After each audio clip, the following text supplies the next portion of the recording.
ডিসিআরসিতে পৌঁছতে না পেরে ভোট কর্মীদের পথ অবরোধ। ঘটনাটি ঘটেছে শহরের 16 নম্বর রাজ্য সড়কের মাথাভাঙ্গা কলেজ মোড় এলাকায়।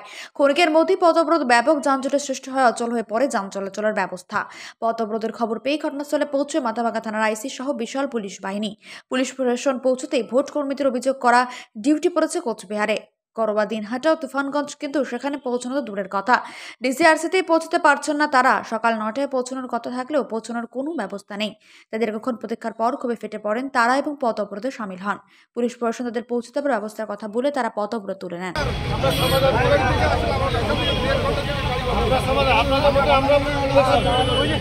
পুলিশ কন্ট্রোল থেকে আমাকে ফোন করতেছে এখন। আমি কতবার ফোন করছি, বলছি ব্যবস্থা করে আসুন।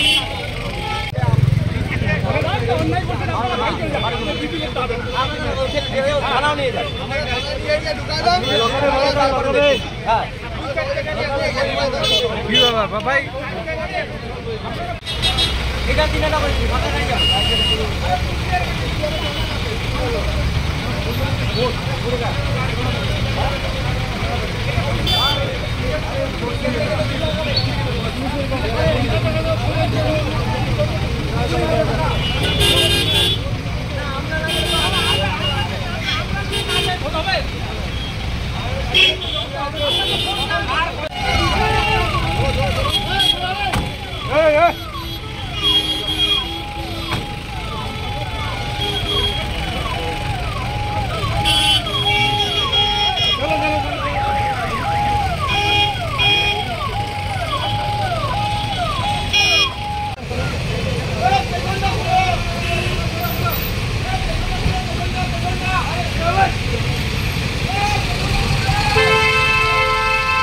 ভোট কর্মীদের আমরা 2 ঘন্টা থেকে দাঁড়িয়ে আছি, কোনো গাড়ি নেই। তাহলে আমরা বিক্ষোভ দেখাবো না, আমরা ভোট নিতে যাবো না।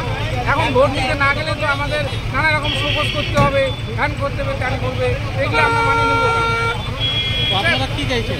আমরা গাড়ি চাচ্ছি, আমাদের মানে ডিসিআরসিতে পৌঁছে দেবে, আমরা আর কিছু চাই না। এটাই তো আমাদের দাবি। আমরা তো ভোট নিতে চাই, আমরা তো এখানে ফালতু দাঁড়ি নাই বা ভিড় করতেছি না। আপনাদের কি আশ্বাস দেওয়া হচ্ছে? আপনারা কোথায় যাবেন? আমরা যাবো তুফানগঞ্জ।